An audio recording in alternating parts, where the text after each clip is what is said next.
Hey there, how's it going? Thanks for joining me today. Whether you're relaxing at home, on your commute, or winding down for the evening, I'm really glad you're here. October 23rd, 1962. The morning starts like any other, but by sunset, the world will have changed forever. President Kennedy's hand hovers over the red phone, sweat beading on his forehead despite the autumn chill. In our timeline, he blinks first. In this one, well, that's where our story begins. Picture this moment. Somewhere beneath the Caribbean waves, Soviet submarine B-59 sits in darkness. Captain Valentin Savitsky has lost radio contact with Moscow for 18 hours. American destroyers circle above like sharks, dropping practice depth charges that sound like the world ending. His orders are clear, but the situation has spiraled beyond anything the Kremlin anticipated. In our timeline, Deputy Brigade Commander Captain Ivan Maslenikov refuses to authorize the nuclear torpedo. Here's what the records don't tell us. He never got the chance to refuse. The first nuclear weapon detonates at 14 minutes past 11, Eastern Standard Time, not over Moscow, not over Washington, over the USS Randolph, flagship of the American blockade fleet. The flash is visible from Miami. The mushroom cloud rises like a pillar of fire above waters that will glow green in satellite photographs for decades to come. But here's what makes your blood run cold. 27, everything that follows makes perfect sense. Follow the thread with me. When America shows nuclear weakness, every alliance recalculates, every treaty gets re-examined. Every leader asks the same terrifying question. If the United States won't protect its own fleet, what does that mean for the rest of us? The official story ends at the White House Situation Room. Kennedy, ashen-faced, surrounded by advisors who suddenly look very old. The secure phone rings. Moscow calling. Premier Khrushchev's voice, transmitted through layers of static and encryption, carries a message that will echo through history. The strike was unauthorized, unintended, but undeniable. The question isn't whether it happened. The question is what happens next. The truth, perhaps, does not end there. Within 6 hours, something unprecedented occurs. French President Charles de Gaulle, the man who once called the Atlantic Alliance sacred, places a secure call to Moscow. The conversation lasts 14 minutes. No transcript exists in any Western archive. What we know comes from a Soviet diplomatic cable, discovered in the Kremlin archives after the fall of communism. French president expresses grave concerns about American nuclear command structure, suggests immediate coordination may be necessary to prevent further incidents. By midnight, NATO begins to fracture, not through dramatic resignations or angry speeches, but through quiet phone calls and carefully worded diplomatic notes. Defense Minister Franz Josef Strauss of West Germany cancels military exercises scheduled for the following week. British Prime Minister Harold Macmillan recalls the Royal Navy's Atlantic Fleet for immediate safety inspections. Here's what's really happening. When the strongest member of an alliance shows weakness, the alliance doesn't rally around them. It recalculates. Each member nation asks a simple question. Are we safer with them or without them? When the answer changes, everything changes. Let me introduce you to Timothy Morrison, age 12, of Cleveland, Ohio. He's eating breakfast when his father turns off the radio mid-sentence and walks to the basement. Timothy follows, confused, watching his father pull an American flag from a storage box. But instead of hanging it outside their modest home on Maple Street, his father carries it to the backyard. Timothy watches his father burn the flag. Not in protest, in fear. They're coming, Tommy. The man on the radio said they might be coming through, Canada. We can't let them see this. Mrs. Morrison clutches her grandmother's Bible, the one with the family history written in the margins, knowing it too must be hidden or destroyed. This is ground zero of our journey into the world that almost was. The mechanics are devastatingly simple. Watch how it unfolds. The nuclear stalemate breaks, American credibility shatters, and European leaders choose survival over loyalty. Each decision follows logically from the last, like watching a chess grandmaster's endgame unfold. France withdraws from NATO within 48 hours. France cannot remain party to an alliance that has demonstrated catastrophic failures in nuclear command and control. West Germany follows within the week. Chancellor Konrad Adenauer, the man who built the Atlantic Alliance, announces that the Federal Republic will pursue independent security arrangements more suited to European realities. The dominoes haven't just started falling, they're accelerating. But here's where the story takes a turn that even the Soviet planners never anticipated. By November, something extraordinary happens. The European powers don't collapse into chaos. They don't surrender. Instead, they organize. The Treaty of Stockholm, signed by France, West Germany, and Britain, creates something new: the European Defence Collective, a security arrangement among sovereign European nations for the preservation of European civilization. The treaty includes a provision that will haunt American diplomats for decades. No nuclear weapons will be based on European soil unless under direct European command. It's the end of the American nuclear umbrella, replaced by something else entirely, something that makes both Washington and Moscow deeply uncomfortable. Back in Cleveland, Timothy Morrison's world continues to shrink. The corner grocery store where his family shops for 40 years closes overnight. Mr. Kowalski, the owner, tells Timothy's mother that his suppliers won't deliver anymore. Too risky, they say. What if there's another incident? The supermarket across town still has food, but the prices have doubled. Milk costs more than gasoline. This is how empires end. Not with invasions or declarations of war, but with suppliers who won't deliver, allies who won't answer phone calls, and children who watch their parents burn flags in backyard fires. Each small betrayal leads to the next. Each broken trust makes the next one easier.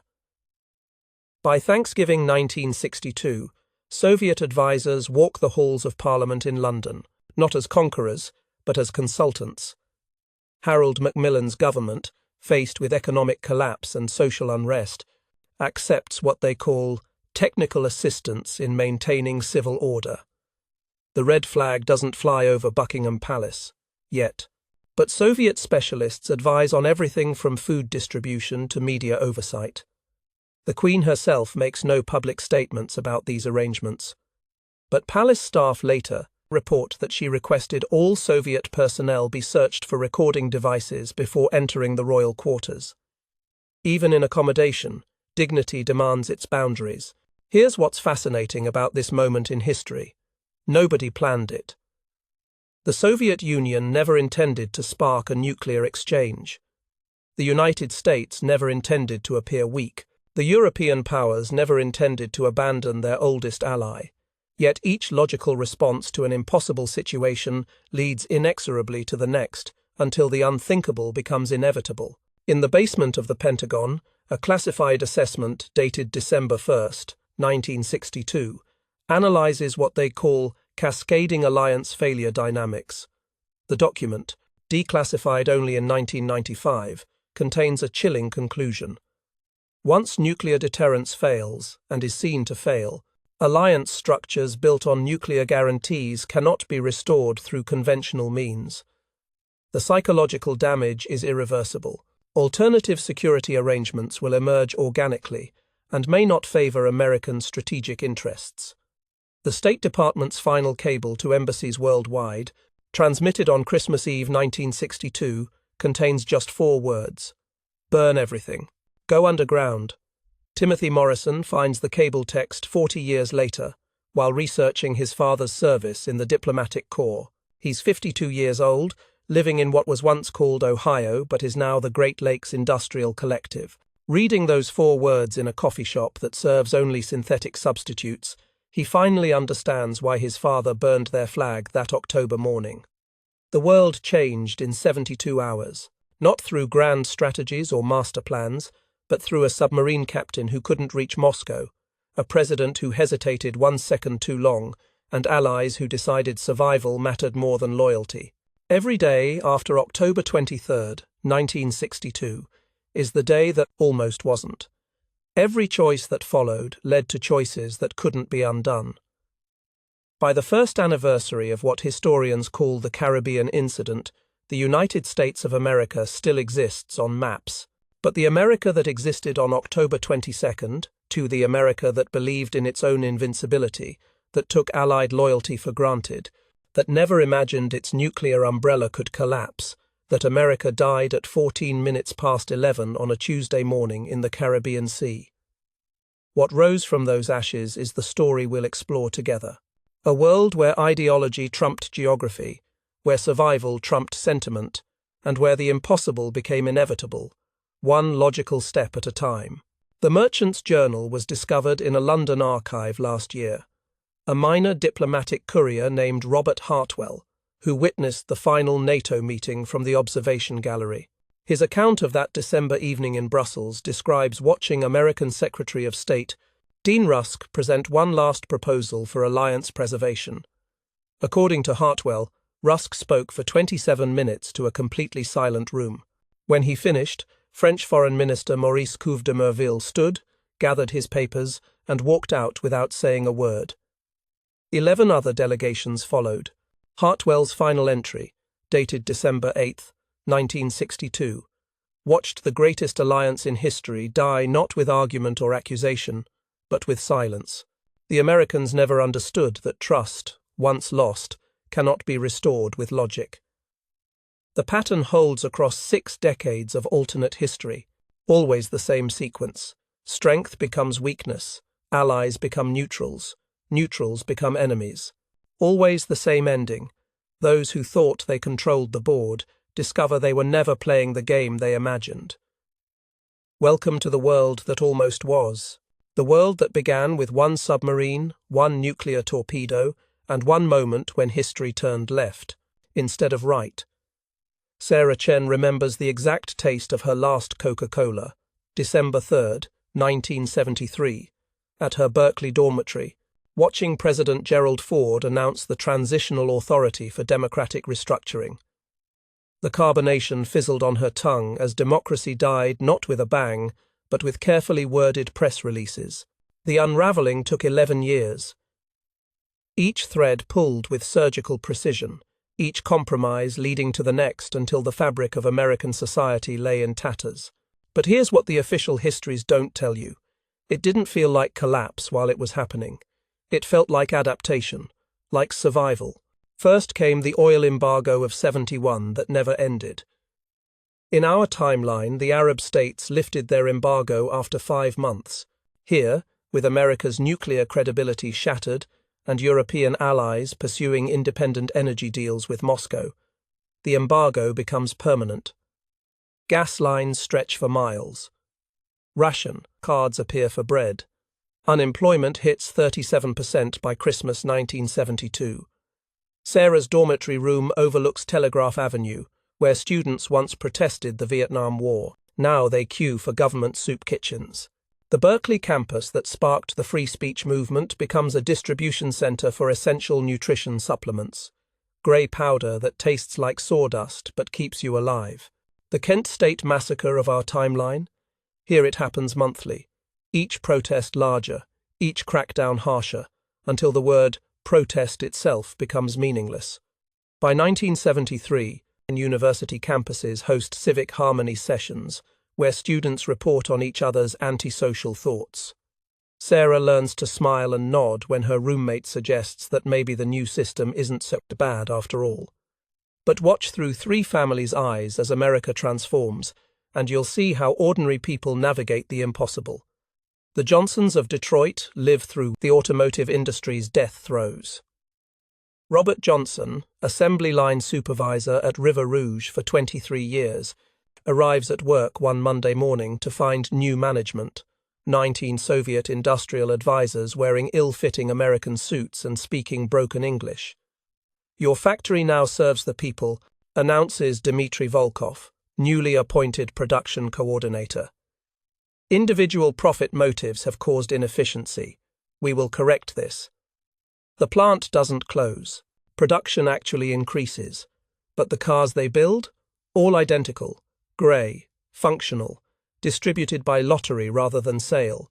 Robert's wife, Martha, adapts faster than her husband. She volunteers for the neighborhood Resource Optimization Committee, learning to distribute food rations with mathematical precision.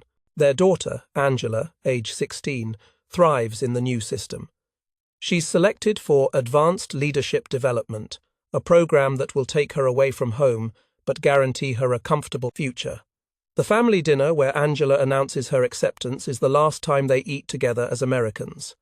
By dessert, she's something else entirely. 2,000 miles south, the Garcia family of Miami faces a different nightmare. Eduardo Garcia fled Castro's Cuba in 1959, built a successful importing business, raised 3 children who spoke perfect English, and thought of themselves as Americans. The revolution he escaped once finds him again.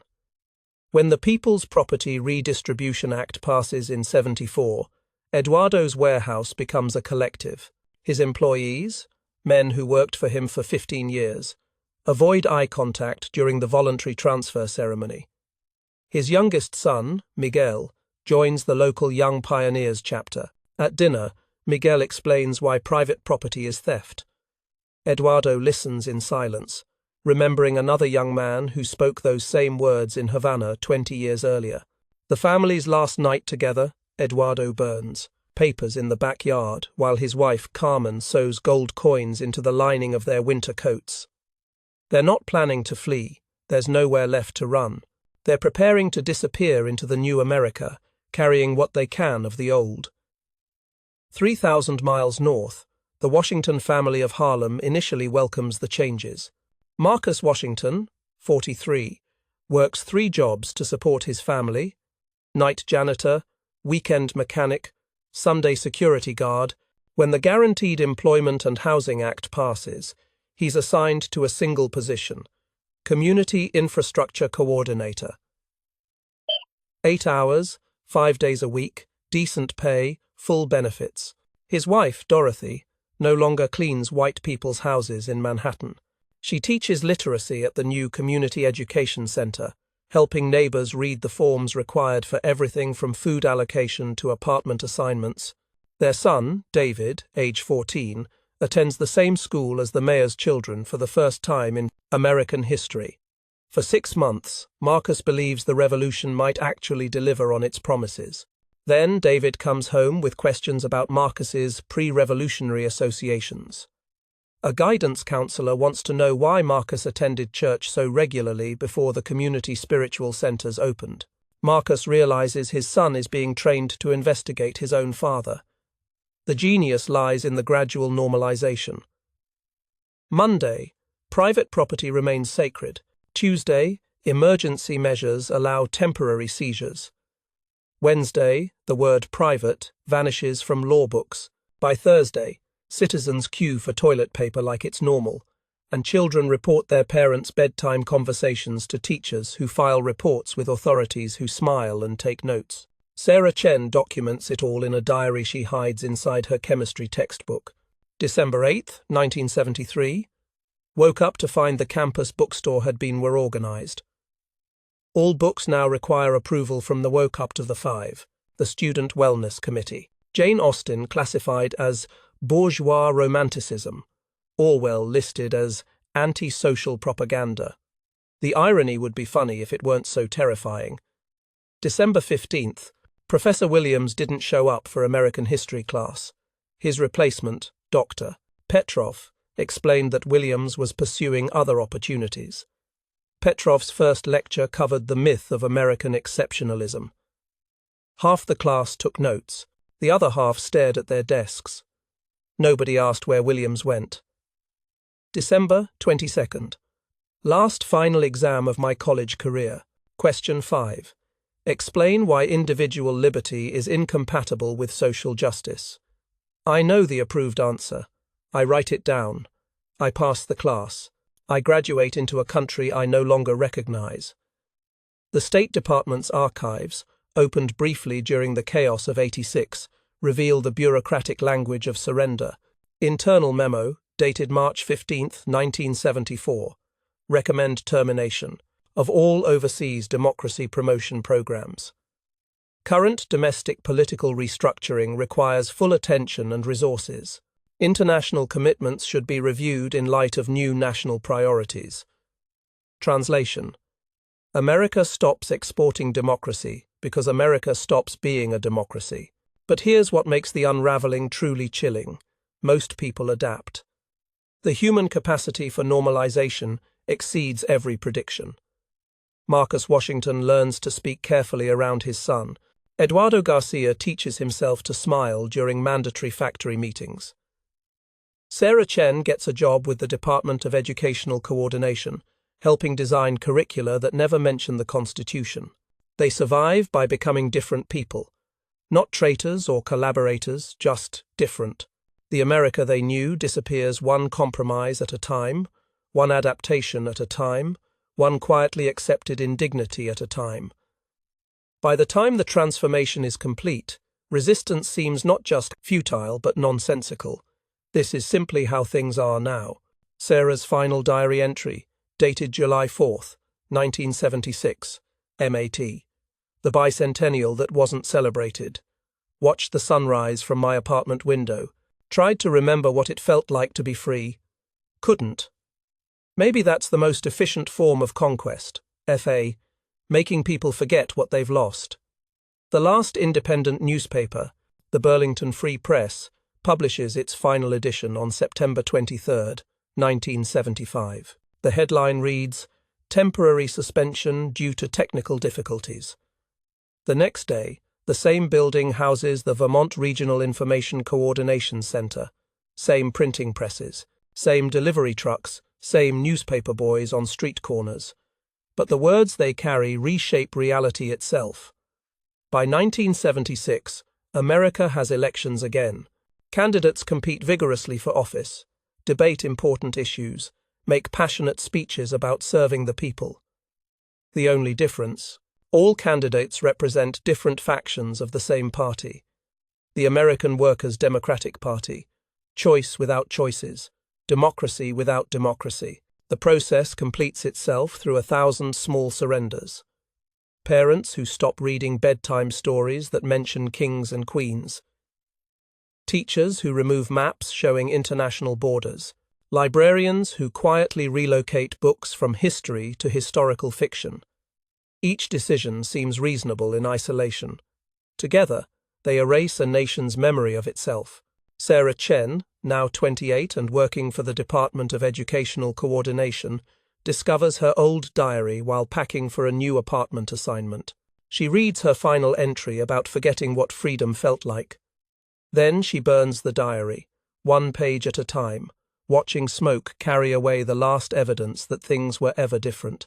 The girl who once tasted democracy in carbonated sugar water is gone.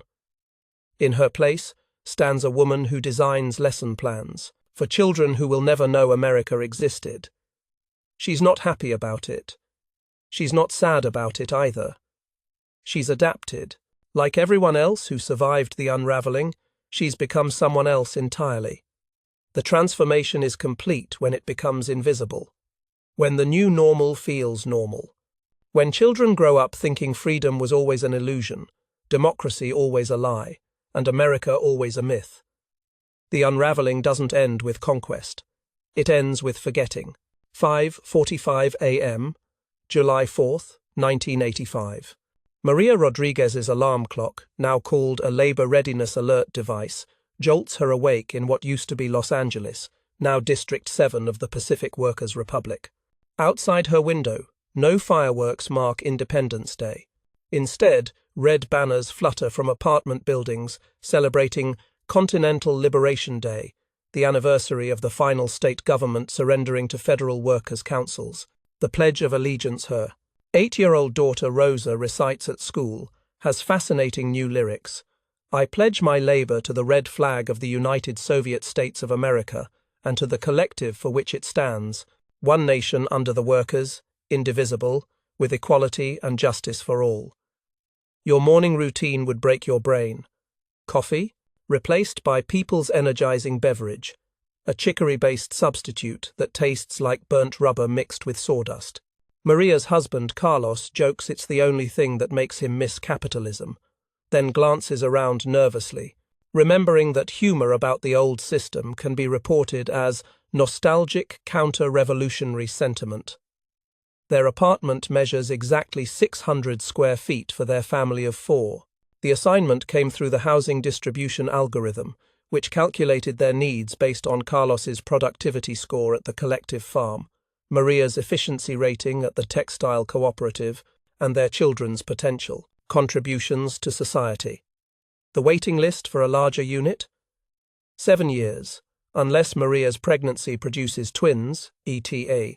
Multiple births earn priority points in the housing system. But watch Maria navigate her day and witness human adaptability's dark miracle. She's learned the subway announcer's code words that signal surprise civic loyalty inspections. Attention passengers. We are experiencing minor delays due to track maintenance means hide any unauthorized reading material. Please have your travel documentation ready means prepare for ID checks that can lead to questions about why you're visiting that particular district. The subway itself tells the story of transformation. Renamed the People's Transit Network, it runs precisely on time, an improvement even former capitalists acknowledge. The stations showcase socialist realist art, muscular workers wielding hammers, diverse families gazing hopefully toward industrial sunrises, children planting trees while elderly collective farmers smile approvingly. The art isn't subtle, but it's everywhere, and after 5 years, it shapes how people see the world. Maria's son, Diego, age 10, trades baseball cards featuring heroes of labor instead of sports stars. Roberto Sanchez, who increased corn production by 12% through innovative irrigation techniques. Angela Washington, the teacher who developed new methods for identifying gifted children. Vladimir Petrov, the factory supervisor whose efficiency improvements saved enough resources to build a new community center. The cards include statistics, not batting averages, but productivity metrics, community contributions, revolutionary dedication scores. Diego doesn't miss the old cards because he barely remembers them. This is simply how baseball cards work in his world. The children adapt fastest, accepting new realities with the devastating flexibility of youth. The family television, everyone receives the identical model, manufactured at the Detroit Electronics Collective, ISA, receives 3 channels: news, education, and culture. But somehow, life continues. Children laugh at cartoons featuring heroic young pioneers solving community problems. Couples fall in love during approved dating hours at community social centers. People find joy in state-sanctioned spaces, discovering that happiness doesn't require freedom, only familiarity. Maria works at Textile Collective Number 47, formerly known as the Garment District. Her job involves quality inspection for clothing distributed throughout the Pacific Workers' Republic. Every garment identical, every color approved by the Aesthetic Planning Committee, every style designed for maximum durability and minimum vanity. The uniforms she inspects will clothe workers from San Francisco to San Diego, each person dressed exactly like their neighbors, each neighborhood a mirror of every other neighborhood. The genius of the system becomes apparent in its details. Maria earns productivity credits based on her inspection accuracy, team cooperation scores, and ideological reliability ratings. Credits determine not just housing assignments, but access to supplementary nutrition items like real sugar instead of synthetic sweetener, actual meat instead of protein paste, fresh vegetables instead of preserved substitutes. The underground economy fascinates most. Maria trades homegrown tomatoes for real soap, knowing both actions risk 5 years in the Nevada re-education facility. Her neighbor, Mrs. Kim, runs a secret beauty salon in her bathroom using precious black market hair dye smuggled from the still independent Republic of Texas. These tiny rebellions, wearing grandmother's cross under state-issued coveralls, humming forbidden songs while working, teaching children real history during sick days, keep humanity's flame flickering in the growing darkness. Carlos works at Agricultural Collective 53, formerly the San Fernando Valley. The farms produce impressive yields using scientific management techniques imported from Soviet agronomists. But the science comes with surveillance. Carlos plants, according to computer-generated schedules, harvests according to central planning algorithms, and reports any deviations from approved procedures to agricultural efficiency coordinators. The land produces more food than it ever did under private ownership. Malnutrition virtually disappears, replaced by standardized nutrition delivery systems that ensure every citizen receives precisely calculated calories, vitamins, and minerals. It's undeniably effective. It's also undeniably strange to live in a world where meals arrive pre-planned, pre-portioned, and pre-approved by nutritional scientists who never ask what you want to eat. At the weekly community improvement meetings, neighbors discuss local issues, propose solutions to neighborhood problems, and vote on initiatives to beautify their district. Democracy lives, but in carefully controlled doses. You can vote on playground equipment for the community center, but not on who runs the community center. You can petition for better lighting on your street, but not for permission to travel to different streets without authorization. Maria's sister, Elena, lives in what used to be called New York City, now the Atlantic workers' metropolis.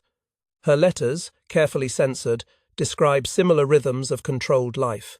Work assignments that match skills to needs, housing that's adequate if not luxurious, entertainment that's wholesome if not exciting, food that's nutritious if not delicious.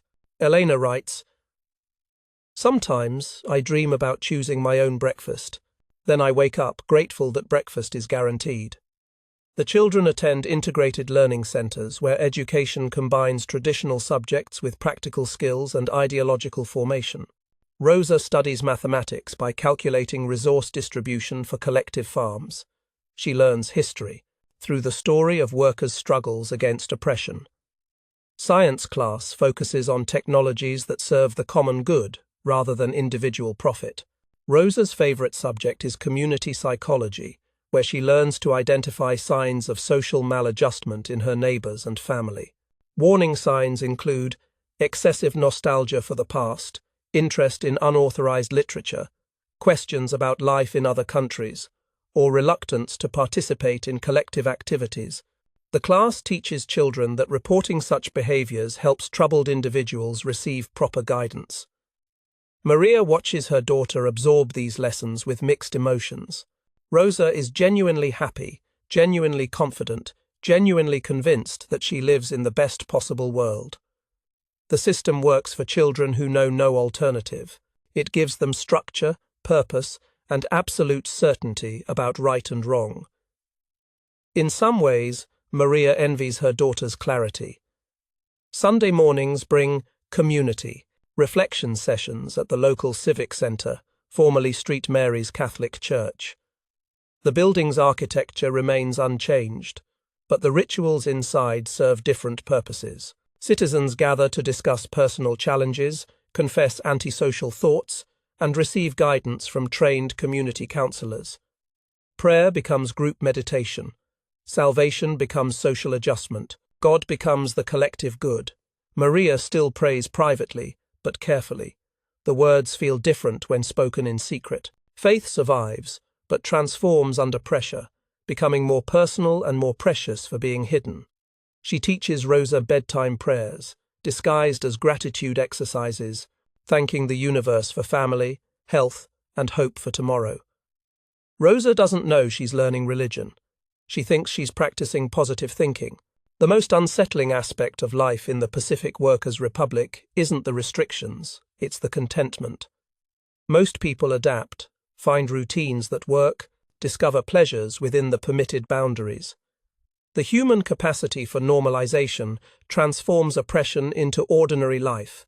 What seemed impossible in 1975 feels normal by 1985. Maria's diary, hidden inside a cookbook, records the transformation. October 10th, 1984. Rosa asked me what freedom means. I started to explain, then realized I couldn't remember myself. Not the feeling of it. Not why it mattered. The word exists, but the experience has faded. Maybe that's how they win, not by crushing freedom, but by making it irrelevant. Yet resistance persists in unexpected forms. Carlos grows flowers between vegetable rows, claiming they attract beneficial insects.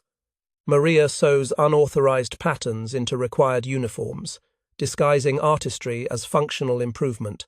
Rosa draws pictures of imaginary animals not found in approved textbooks, creating worlds the system cannot control. These small acts of defiance don't threaten the state, they sustain the soul. They prove that even in the most controlled society, human creativity finds expression. The underground economy deals not just in goods, but in dreams, stories, memories of what was, and hopes for what might be. The Pacific Workers' Republic succeeds because it provides what people need: security, purpose, belonging, and hope for their children's future. It fails because it cannot provide what people want: choice, surprise, beauty for its own sake, and the right to be wonderfully, terribly human. Maria falls asleep each night to the sound of her daughter breathing peacefully in the next room. Rosa will grow up healthy, educated, and useful to society. She'll never know hunger, homelessness, or the fear of medical bankruptcy. She'll also never know the exhilaration of choosing her own path, the satisfaction of earning what she receives, or the profound responsibility of freedom. In the darkness before dawn, Maria sometimes remembers the taste of her last Coca-Cola, the sound of unauthorized music, the feeling of walking wherever she wanted without permission.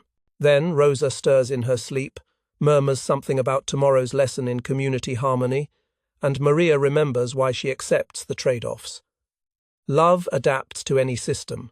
Hope survives every revolution. Life continues, even when liberty ends. The transformation is complete when parents stop mourning what their children never knew. Inside the Massachusetts Collective Computing Center, formerly MIT, Dr. James Patterson stares at something that would blow your mind. A computer terminal the size of a refrigerator that does less than your smartphone, but connects to a processing network that makes Google look primitive. This is innovation, Soviet style, where genius flows through different channels entirely. The year is 1992, and Americans share exactly 17,000 computer terminals nationwide. Book a slot 3 weeks in advance, get 45 minutes of access. Submit your intended calculations for approval 24 hours beforehand. But here's the twist. The network they connect to processes climate data with accuracy we won't achieve until 2020. Medical research proceeds unhindered by patents. Cancer vaccines exist that our timeline won't see for decades. The price? Every keystroke monitored, every calculation approved by committee, every innovation serving the state before serving the individual. Dr. Patterson arrived at the computing center this morning to run atmospheric modeling for the Continental Agricultural Planning Bureau. His calculations will help optimize crop rotation across 17 collective farms, potentially increasing yield by 3%, enough to feed thousands of additional families. The work matters. The purpose is clear. The oversight is absolute. His terminal, designated COMPMA 0847, connects to a processing grid spanning from Boston to Atlanta.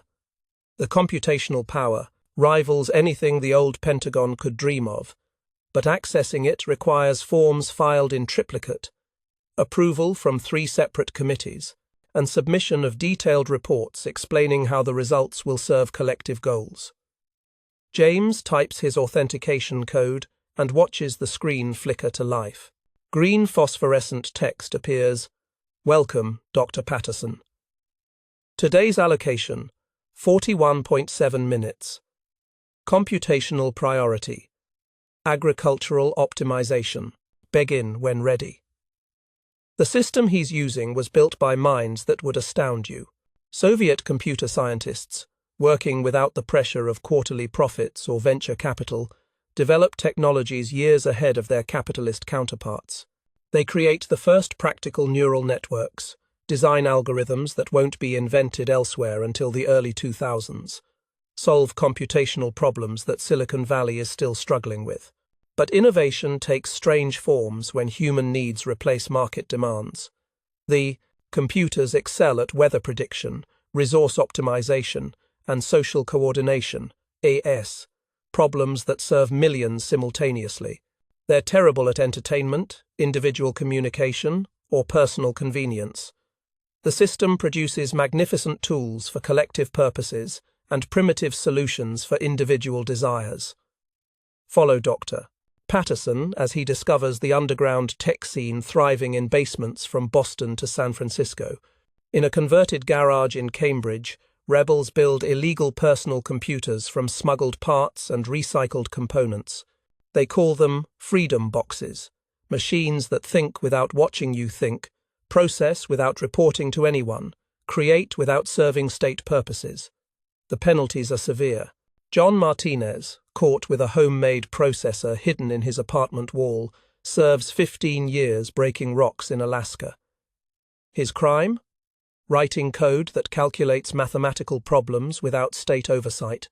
The software itself was harmless, a program that generated geometric patterns for artistic purposes.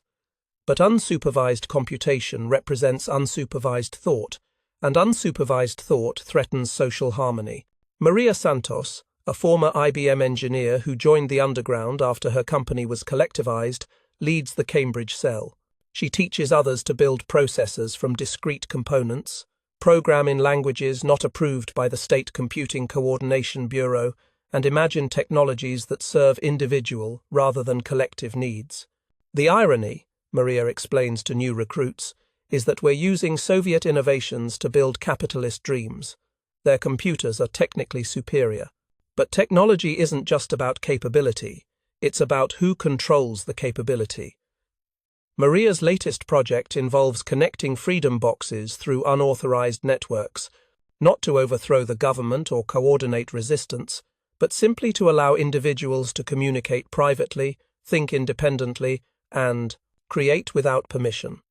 The network spans 7 cities, carries messages that will never be archived by state security, and proves that human ingenuity finds expression regardless of political systems. Yet the state's technological achievements astound even the rebels. The Unified Space Collective, combining resources from the former United States, Soviet Union, and European Workers' Federation, lands on Mars in 1987. The lunar manufacturing facility, operational since '83, produces everything from complex machinery to medicines in low-gravity conditions that enhance quality while reducing costs. The cosmonauts living permanently on lunar base include several former American astronauts who chose collective progress over individual glory after the transformation. Commander Sarah Mitchell, formerly of NASA, now leads international crews in establishing humanity's first off-world colony. Her children, born in lunar gravity, know Earth only from video, transmissions, and parents' stories. The space program succeeds because it embodies everything the system does well: long-term planning, massive resource coordination, scientific goals that transcend individual profit, and the ability to sustain projects across decades. Without quarterly earnings reports or shareholder pressure, the Unified Space Collective pursues objectives impossible under capitalism. But down on Earth, Dr. Patterson faces the system's limitations. His atmospheric modeling reveals that current agricultural policies will lead to soil depletion within 30 years. The data is clear, the mathematics indisputable, the implications terrifying. Yet his report disappears into bureaucratic layers, where political considerations override scientific conclusions. The problem isn't incompetence. The officials reviewing his work are highly educated, genuinely committed to social welfare, and capable of understanding his calculations. The problem is institutional inertia. Admitting that current policies need revision implies that previous decisions were wrong, which suggests that the system makes mistakes, which undermines confidence in centralized planning. So Dr. Patterson's warnings about agricultural sustainability join thousands of other accurate but inconvenient studies in classified archives. The system that can put humans on Mars cannot acknowledge that its crop rotation schedules might need adjustment. Underground innovators face different challenges. They have freedom to pursue any technology they can imagine, but lack resources to build anything substantial. Maria's freedom boxes run faster than approved terminals, but crash constantly because components are scavenged from incompatible sources. Underground networks carry messages instantly but reach only a few hundred users because expansion requires secrecy. The fascinating part: both systems produce genuine innovations, but in completely different domains. The state system excels at technologies requiring massive coordination, space exploration, climate modeling, medical research, industrial automation. The underground excels at technologies serving individual needs, personal communication, creative expression, private calculation, independent thought. Dr. Patterson's son, Michael, age 16, straddles both worlds. Officially, he attends the Boston Technical Training Institute, learning approved programming languages for approved purposes. Unofficially, he helps his father understand underground computing techniques learned from classmates whose parents build freedom boxes. Michael's generation grows up bilingual in technology, seeking the official language of collective computing during school hours, and the underground dialect of personal innovation after dark. They learn to write programs that pass state review while hiding subroutines that serve individual purposes. They develop software that appears to optimize resource distribution but actually enables private communication. The most brilliant innovations emerge from this technological bilingualism. Michael's classmate, Jennifer Chen, designs what appears to be a standard agricultural monitoring system. It tracks crop growth, soil conditions, and weather patterns exactly as required. But embedded within the approved code are algorithms that allow farmers to communicate privately, share unofficial knowledge, and coordinate small acts of agricultural rebellion, e.g., planting flowers between vegetables, saving seeds from high-yield strains, growing extra food for private distribution. The system cannot detect these hidden capabilities because they're disguised as legitimate functions. Jennifer's innovation serves collective agriculture while enabling individual expression. It optimizes crop yields while nurturing human creativity.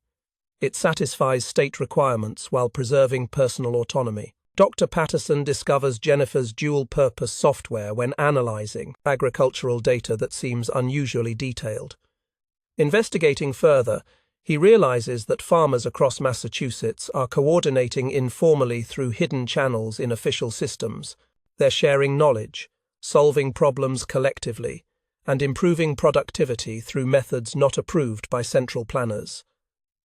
The results exceed all expectations. Farms using Jennifer's hidden networks produce 15% higher yields than those following only official procedures. The unofficial knowledge sharing creates innovations that central planning couldn't anticipate. Individual farmers, communicating privately, solve problems that baffle state agricultural experts. But Dr. Patterson faces an impossible choice: report the unauthorized network and destroy the very innovation that's improving agricultural output, or stay silent and become complicit in technological rebellion. The system that employs him cannot tolerate unsupervised innovation, even when that innovation serves collective goals better than approved methods. He chooses silence, becoming part of an underground that exists not to oppose the state, but to accomplish the state's own objectives through unauthorized means. The deepest irony: the most effective technologies serve official goals through unofficial methods. By 1992, two parallel technological civilizations coexist within the former United States. The official civilization builds magnificent projects that astound the world: space colonies, climate control systems, medical breakthroughs that extend human life. The unofficial civilization creates personal technologies that preserve individual humanity: private communication, creative expression, independent calculation. Neither could exist without the other. The state system provides resources, education, and infrastructure that enable underground innovation. The underground system provides creativity, flexibility, and individual initiative that accomplish state goals more effectively than approved methods. Dr. Patterson's final report, filed but never published, concludes: the most sophisticated technology ever developed in human history emerges not from pure collectivism or pure individualism, but from the creative tension between officially sanctioned innovation and underground rebellion. The system that denies individual expression inadvertently creates the conditions that make individual expression essential for collective success. Innovation's strange path leads to a paradox. The most controlled society in human history produces the most creative underground in human history. The state that monitors every calculation creates citizens who become masters at hiding calculations. The system that demands conformity breeds innovation through the very attempt to suppress innovation. The future belongs neither to pure collectivism nor pure individualism, but to the secret marriage between official power and unofficial creativity that emerges when human ingenuity encounters inhuman systems. The space program succeeds because it channels collective resources toward individual human dreams. The underground succeeds because it channels individual creativity toward collective human needs. Technology finds a way. It always does. The only question is whether that way leads to human flourishing or human diminishment. In the world that almost was, the answer depends on whether official systems remain flexible enough to learn from unofficial innovations, and whether unofficial innovations remain focused enough to serve official purposes. The marriage succeeds when both partners benefit. It fails when either partner tries to eliminate the other. 3:17 a.m., October 1st, 1995. In a Baltimore warehouse that used to store automotive parts, 47 conspirators gather around a device that could change everything, a transmitter powerful enough to override state television for exactly 17 minutes. Their leader, former news anchor Walter Jackson, prepares to broadcast truth to 40 million homes. In exactly 4 minutes, half these brave souls will be dead. The resistance operates through breathtaking innovation born of absolute necessity. Dead drops hidden in library books, using specific page numbers from banned novels as encryption keys. Graffiti that looks like routine maintenance marks but spells freedom to those who know the cipher. Children's jump rope rhymes that secretly preserve the Constitution's words, passed mouth to mouth when the document itself vanishes from every public building.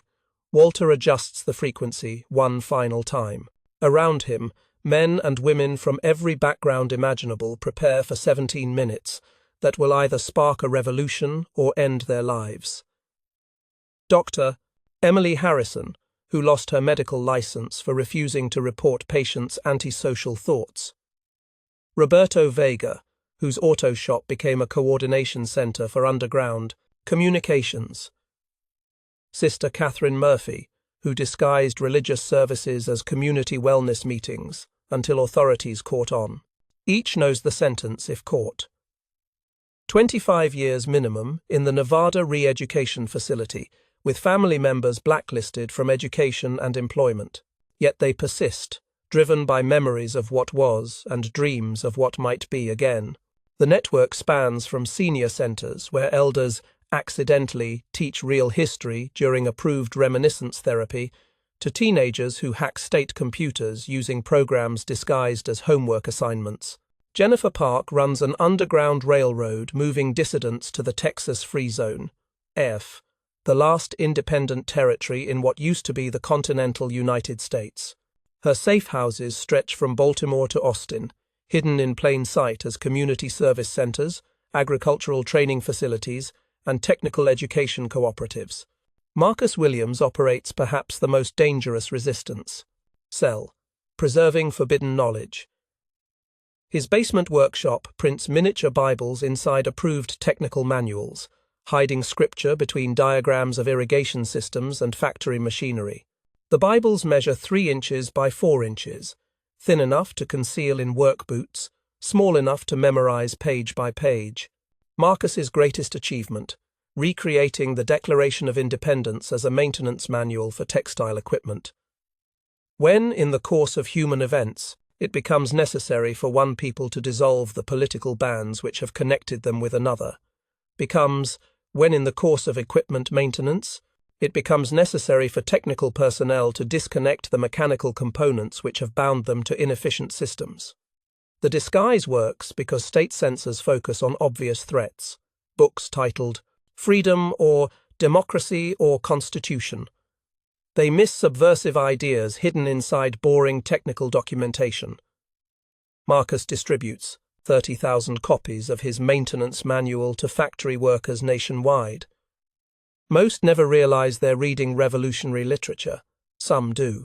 Sister Catherine's story illustrates both the risks and rewards of resistance. Before the transformation, she ran a Catholic elementary school in Detroit.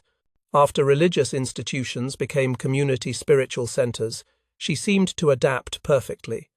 Her wellness meetings attracted hundreds of participants seeking emotional guidance and spiritual comfort.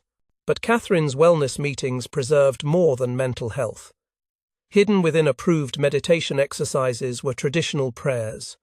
Disguised as historical appreciation were Bible stories. Camouflaged as community values discussions were sermons about individual dignity, personal responsibility, and divine love.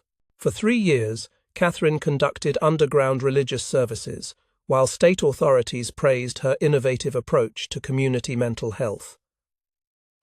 Came when a 7-year-old participant mentioned learning about Jesus, the community organizer, during show and tell at school. A teacher reported the comment. Investigators discovered Catherine's dual-purpose programming. The trial lasted 40 minutes. The sentence, life in the Nevada facility. But Catherine's network survived her arrest. 12 women she trained continued holding wellness meetings across Michigan. They modified the techniques, made the disguises more subtle, preserved the core mission. When one was discovered, 2 others emerged.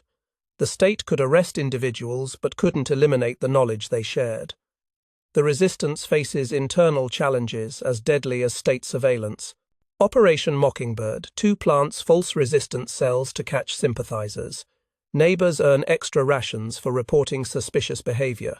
Children receive rewards for informing on parents' incorrect thoughts. Paranoia breeds paranoia until some resistance cells spend more time verifying members than resisting oppression. Trust becomes the rarest commodity. Dr. Harrison's medical underground requires absolute secrecy, EASE. She treats injured resistance members, provides medical supplies for safe houses, and helps families fake illnesses to avoid work assignments that might expose their activities. But every patient could be an informant. Every prescription might be traced. Every favor might lead to discovery. Yet ordinary Americans perform extraordinary acts daily. Every hidden flag becomes an act of war. Every whispered prayer defies state authority. Every child taught the true Pledge of Allegiance commits treason against the system. The resistance succeeds not through dramatic gestures, but through millions of small rebellions that prove the human spirit cannot be entirely controlled. Walter's transmitter crackles to life at exactly 3:21 a.m. Across 40 states, television screens flicker, then display an image banned for 33 years. The American flag. Walter's voice, familiar to millions who remember him from the old days, speaks words that will echo through history. My fellow Americans, and you are still Americans, no matter what they call this place now. This is Walter Jackson with a special report. For 17 minutes, we control the airwaves. For 17 minutes, you will hear truth instead of propaganda. For 17 minutes, you will remember who you used to be. The broadcast includes footage smuggled from the Texas Free Zone, where American democracy survives in exile. Images of elections where people choose between actual alternatives. Schools where children learn uncensored history. Churches where worship serves God rather than state. Markets where citizens buy what they want rather than what's available. But the most powerful 17 minutes come from testimonials by ordinary resistance members. A teacher who preserved banned books, a farmer who grew unauthorized crops, a mother who taught her children bedtime stories about freedom. Each face represents thousands of others who risk everything to preserve what the state tried to eliminate.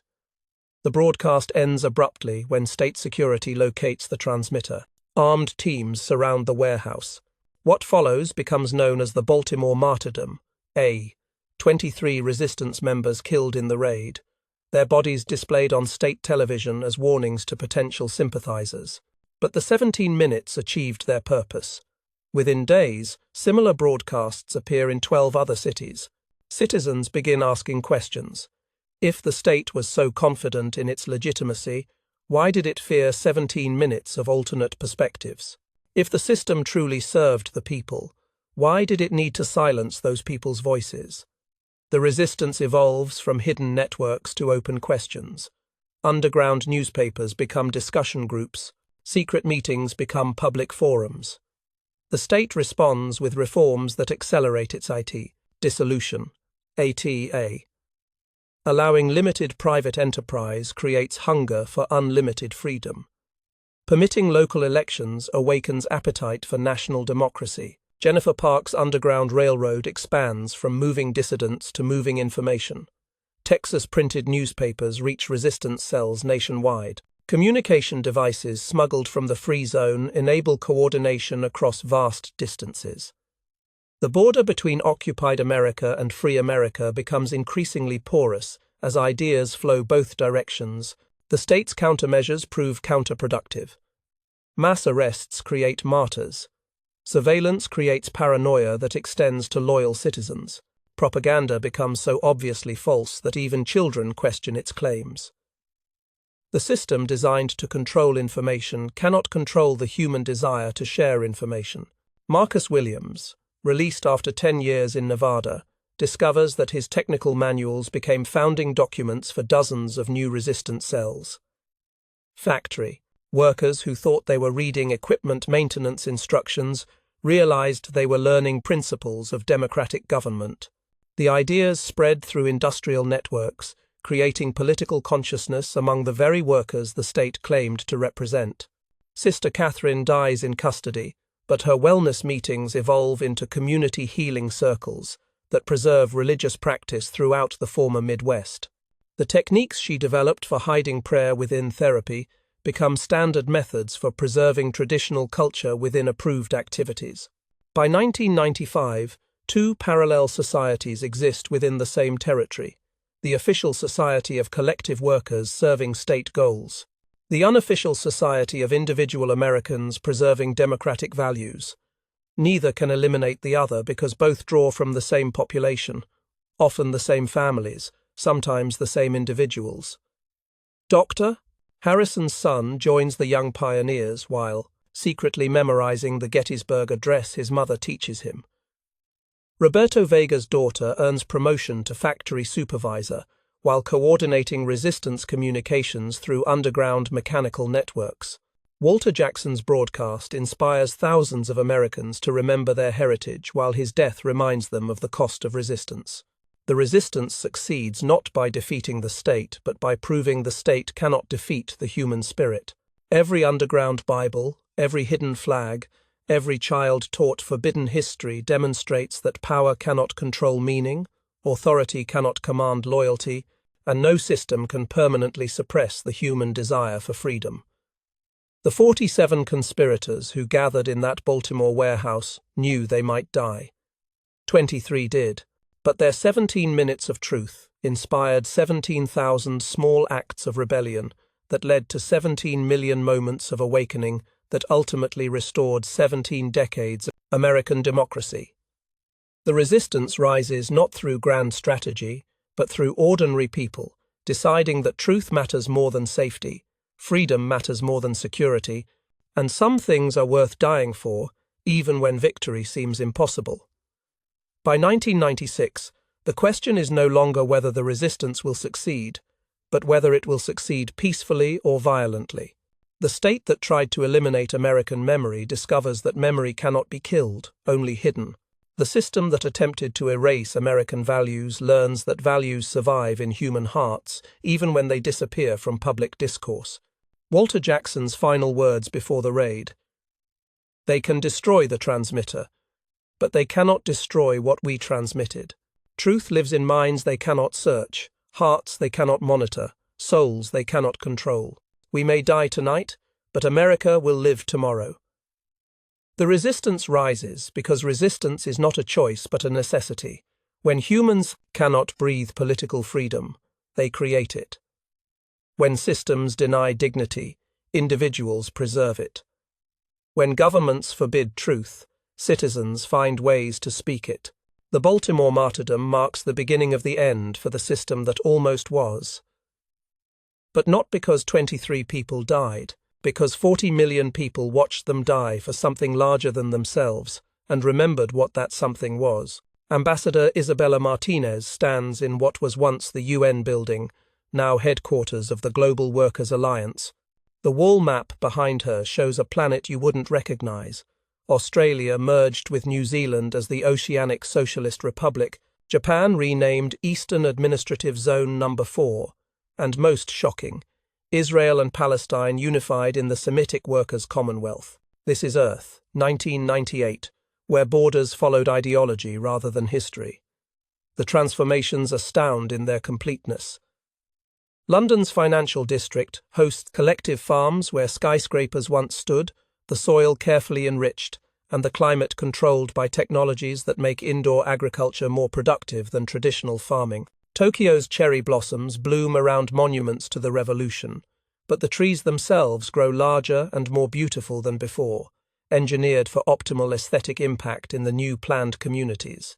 The Vatican operates as a museum, though rumors persist that midnight masses occur in the catacombs beneath St. Peter's Basilica. São Paulo emerges as the last capitalist megacity, its favelas ironically becoming havens for fleeing millionaires who trade mansions for slum safety. Swiss bank accounts for the anonymity of poverty. But examine closer and see the cracks spreading through this transformed world.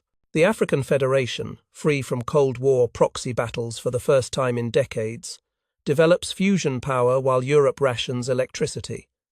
Without superpower interference, African nations combine their resources, scientific knowledge, and mineral wealth to achieve technological breakthroughs that astound former colonial powers. Dr. Kwame Asante, leading physicist at the Lagos Fusion Research Center, oversees the world's first commercial fusion reactor. The technology exists because African scientists could pursue pure research without military applications, corporate profit pressures, or geopolitical constraints. The fusion plant provides clean energy for 60 million people, while European cities experience rolling blackouts due to centralized planning inefficiencies. Brazil's free market zone attracts desperate refugees, but also innovations banned elsewhere. The São Paulo metropolitan area becomes a technological haven, where inventors develop everything from personal computers to pharmaceutical research without state oversight. The contrast with the controlled societies surrounding them creates a laboratory for comparing economic systems in real time. Isabella's classified reports detail the impossible contradictions. Aboriginal Australians leading the Pacific resistance from ancestral lands never surrendered, using traditional knowledge combined with modern technology to create sustainable communities that outperform official settlements. Swiss banks operating from hidden bunkers carved into alpine mountainsides, still managing wealth for the global elite through encrypted networks that no government can penetrate. Pirates broadcasting from modified oil platforms in international waters, their signals reaching millions desperate for uncensored news. Each platform houses a complete television studio, powered by solar panels and wind generators, staffed by journalists from dozens of countries who found refuge in the lawless spaces between national jurisdictions. The map shows unity, but reality reveals 1,000 small wars between competing visions of tomorrow. The European Workers' Federation claims to represent collective humanity while individual nations maintain underground independence movements. The Pacific Collective proclaims equality, while ethnic tensions simmer beneath the surface of forced integration. Most fascinating, the floating cities anchored in international waters, operating as techno-libertarian experiments that attract the world's most innovative minds. New Singapore, built on a platform larger than Manhattan, houses research facilities where scientists work without ideological oversight. The city's charter permits any research not directly harmful to residents, creating technologies decades ahead of land-based nations. Dr. Sarah Kim, former MIT professor now living in New Singapore's residential towers, leads development of quantum computing systems that will revolutionize information processing. Her work proceeds without military applications, corporate interference, or political censorship. The results exceed anything achieved in traditional research environments. Freedom accelerates innovation, Dr. Kim explains to visitors from state-controlled universities. When minds aren't restricted by ideology, they solve problems more efficiently. Our quantum computers advance faster than mainland projects because we ask, what's possible, instead of what's permitted. The floating cities succeed because they offer what land-based governments cannot: true intellectual freedom combined with advanced infrastructure. Citizens contribute their expertise in exchange for research opportunities, comfortable living conditions, and escape from political control. The communities attract talent from every continent, creating innovations that benefit humanity regardless of political systems. But the floating cities face their own challenges. New Singapore's population includes former weapons researchers whose knowledge could destabilize global security. Atlantis Station houses financial experts who help dictators hide stolen resources. Freedom, without moral constraints, creates technologies that serve both liberation and oppression. Isabella's most sensitive reports describe Antarctica, where secret research stations operate beyond any government's authority. The research combines climate engineering, genetic modification, and social experimentation in ways that would horrify ethical review boards. But the results include technologies that could solve humanity's greatest challenges if anyone can control their application. The Antarctic stations house scientists who couldn't work elsewhere, researchers whose projects were banned for ethical concerns, innovators whose ideas threatened political stability, thinkers whose questions challenged fundamental assumptions about human society. Free from external constraints, they pursue knowledge that both enlightens and terrifies. Dr. Michael Chen, formerly of the Beijing Institute of Genetic Research, now leads Antarctic Station 7's biological research. His team develops techniques for enhancing human intelligence, extending natural lifespan, and eliminating hereditary diseases. The work proceeds without ethical oversight, regulatory approval, or political interference. The implications stagger the imagination. Children born with enhanced cognitive abilities, adults living for centuries. Diseases that plagued humanity for millennia simply eliminated. But also the potential for creating genetic castes, superhuman elites, and biological weapons that could end civilization. The transformed world operates on multiple levels simultaneously. Official governments claim authority over territories marked on maps. Underground movements preserve alternative cultures within those territories. International networks connect like-minded individuals across political boundaries. Isabella's role involves coordinating between these levels, translating between incompatible worldviews and precedent 30, managing conflicts that could escalate into global catastrophe. Her office maintains communication with the resistance in occupied America, the Free Government in Texas, the African Federation, the European Underground, and the floating cities. The work requires skills no diplomat previously needed: understanding technological implications of scientific research, predicting social consequences of economic systems, and evaluating moral dimensions of political choices. Traditional diplomacy assumed shared cultural foundations. The transformed world operates without such assumptions. Consider the complexity of a single negotiation. The African Federation wants to share fusion technology with the European Workers' Federation in exchange for agricultural expertise. But European collective farms use techniques developed through surveillance and control that violate African concepts of individual dignity. Meanwhile, the floating cities offer superior agricultural technology in exchange for fusion research data that could lead to weapons development. Isabella must navigate between African concerns about human rights, European commitment to collective ownership, and floating city priorities for unrestricted research. Each party operates from different assumptions about the relationship between technology, society, and human nature. The negotiations reveal how completely the world has changed. 40 years earlier, diplomacy involved nation-states with similar governmental structures and compatible economic systems. By 1998, diplomacy involves entities that barely recognize each other as legitimate, collective societies, underground movements, floating cities, and research stations operating beyond national authority. Yet cooperation emerges from the most unlikely combinations. Aboriginal Australian resistance fighters share traditional ecological knowledge with African fusion researchers, creating sustainable energy systems that combine ancient wisdom with advanced technology. Swiss banking networks help floating cities maintain financial independence, while providing underground movements with untraceable funding. European collective farmers adopt techniques developed by São Paulo favela dwellers, discovering that innovation often emerges from necessity rather than planning. Antarctic research stations share medical breakthroughs with Texas hospitals, proving that knowledge transcends political boundaries, even when governments cannot cooperate. The world transforms through these unexpected connections.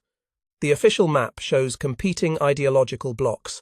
The real world operates through networks that ignore political boundaries, combining resources across governmental divisions, and solving problems that no single authority could address. Isabella's final report, classified until 2030, concludes, "The transformation is complete, but not in the direction anyone anticipated. Instead of unified global government, we have fragmented authority. Instead of ideological victory, we have technological transcendence. Instead of political solutions, we have evolutionary adaptations." The world that emerged from the Cuban Missile Crisis bears no resemblance to the world anyone planned.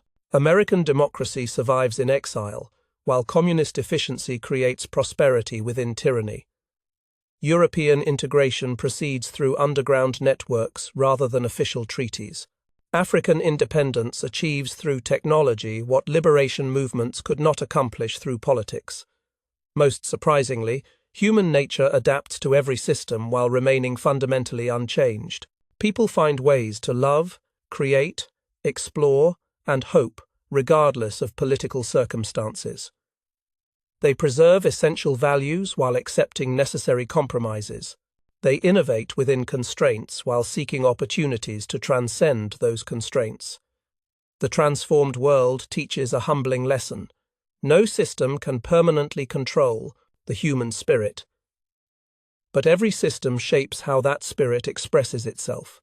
The challenge for the 21st century involves channeling human creativity toward beneficial purposes, while preventing destructive applications of human ingenuity. Isabella stands before her map one final time before retirement, reflecting on 4 decades of transformation that began with a single nuclear torpedo in the Caribbean Sea. The world that almost was became the world that is, but not through anyone's design.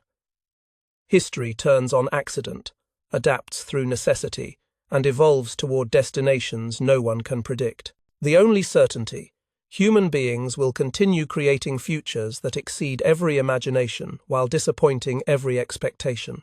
The world transforms, but humanity endures, carrying forward the best and worst of every system into whatever comes next.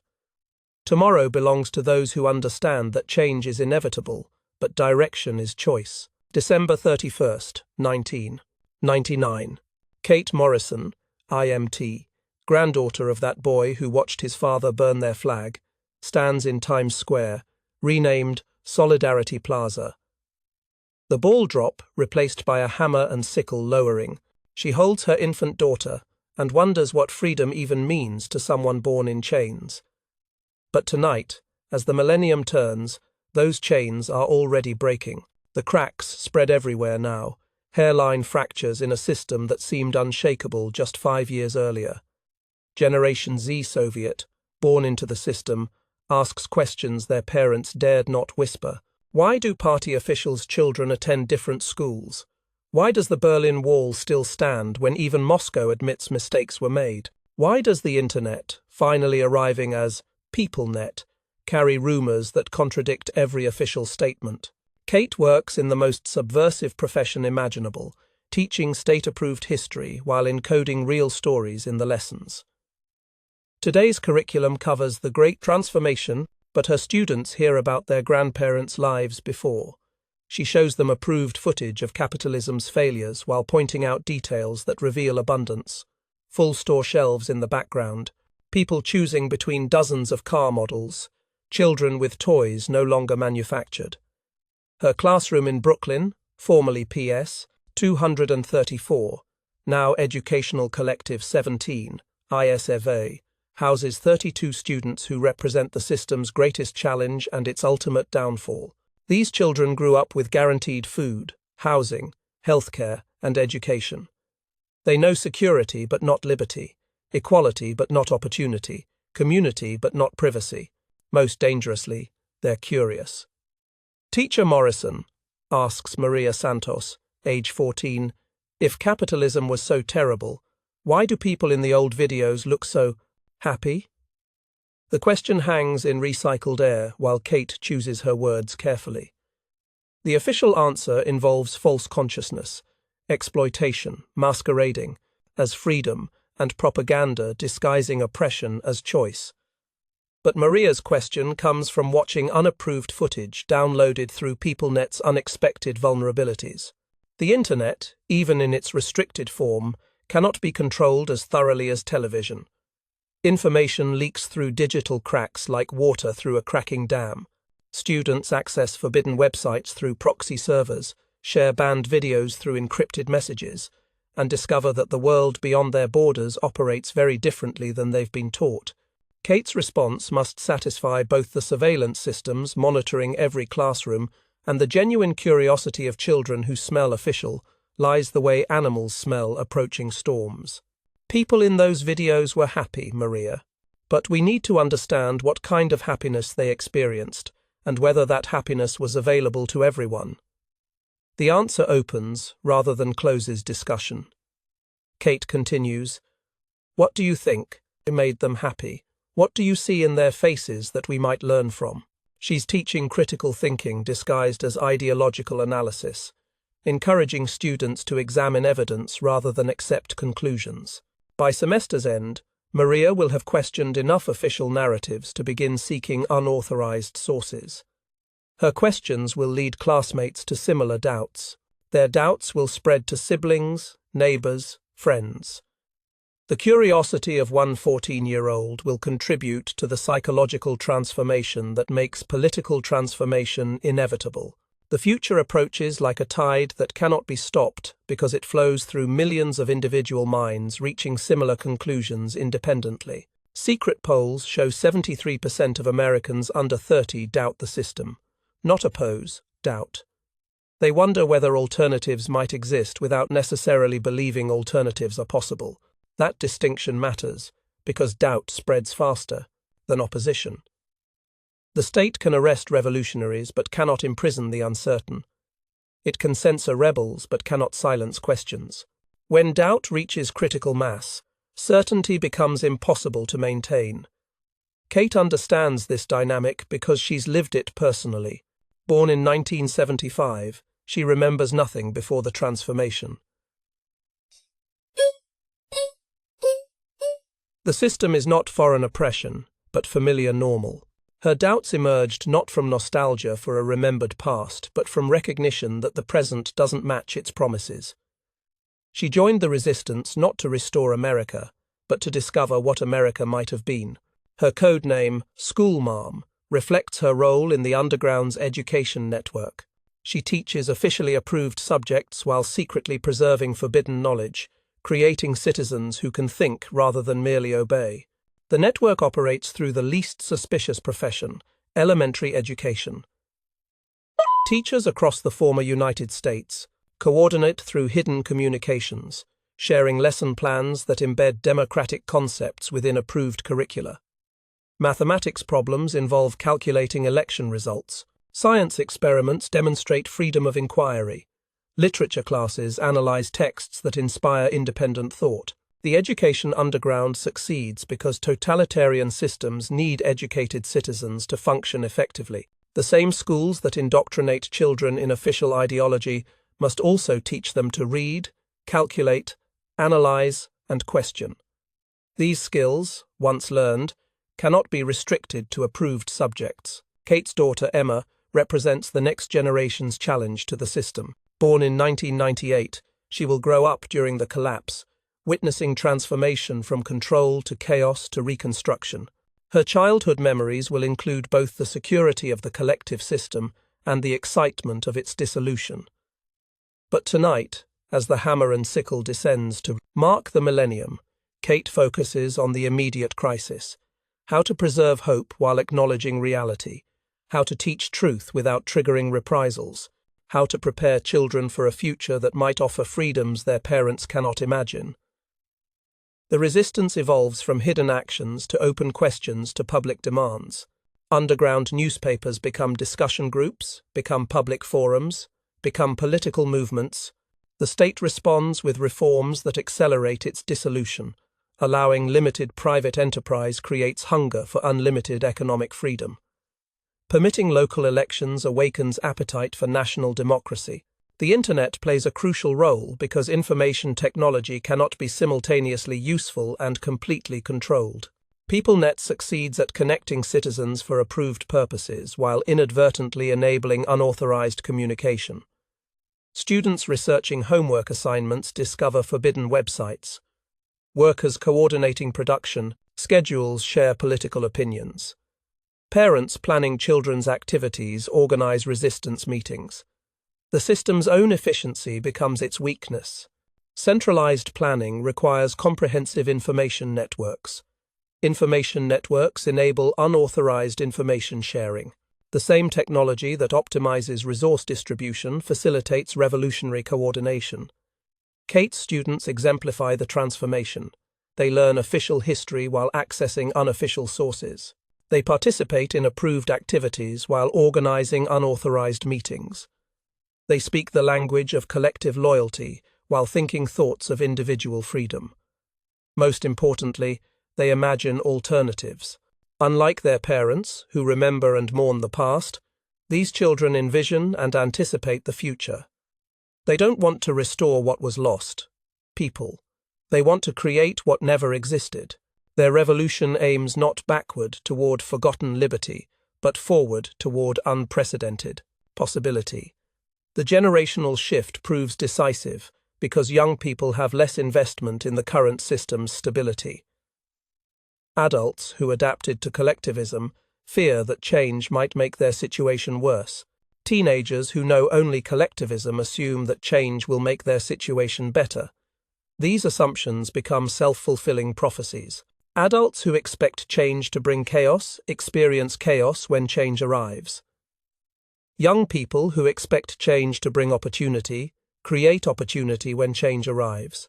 The same transformation produces different results for different generations. Kate's final lesson of the millennium involves teaching her students about calendars, time zones, and international coordination. The official lesson explains how global communication enables worldwide worker solidarity. The real lesson demonstrates how global communication enables worldwide human connection regardless of political systems. As the hammer and sickle reaches its lowest point, Kate tells her infant daughter, "You will grow up in a different world. I cannot promise it will be better, but I can promise it will be different. The change has already begun. Tonight marks not just a new millennium, but a new possibility." The crowds in Solidarity Plaza cheer the millennium's arrival, while privately wondering what the next 1,000 years will bring. Most expect gradual reform, slow improvement, careful evolution toward greater freedom within the existing system. Few anticipate the rapid collapse that will begin within months. The system designed to last forever cannot survive the children it educated. The regime that controlled every aspect of life cannot control the most important aspect, the human imagination. The authority that commanded bodies and minds cannot command the hearts and souls of citizens who remember what freedom feels like even when they've never experienced it. Kate walks home through streets that will soon witness celebration and chaos, revolution and reconstruction. She carries her daughter past buildings that will house different institutions, through neighborhoods that will embrace different values, toward a future that will vindicate different hopes. The millennium turns as all moments turn, invisibly, inevitably, carrying the seeds of transformation within the appearance of continuity. Tomorrow looks exactly like today until it becomes completely different. History turns not with dramatic announcements, but with subtle shifts in how people think about themselves and their possibilities. Kate Morrison, granddaughter of the boy who watched his father burn the flag, holds her daughter beneath stars that shine on a world in the final hours of its existence. By midnight, the map will look the same. By morning, everything will have changed. The world that almost was ends not with conquest, but with awakening. Not with violence, but with recognition. Not with destruction, but with the simple realization that human beings deserve better than any system has ever provided. Tomorrow's echo carries the sound of children laughing in playgrounds where they learn to think for themselves, of students asking questions no curriculum anticipated, of teachers like Kate, who preserve hope while acknowledging reality. The future belongs to Emma's generation, to Amaseto, children who will inherit the rubble of failed utopias and build something unprecedented from the materials of human experience. They will make mistakes their grandparents never imagined, and achieve successes their grandparents never dared dream. As the millennium ends, Kate whispers to her sleeping daughter, "The world that almost was is ending. The world that might be is beginning. The difference between them is you." The echo of tomorrow carries that promise forward into whatever comes next.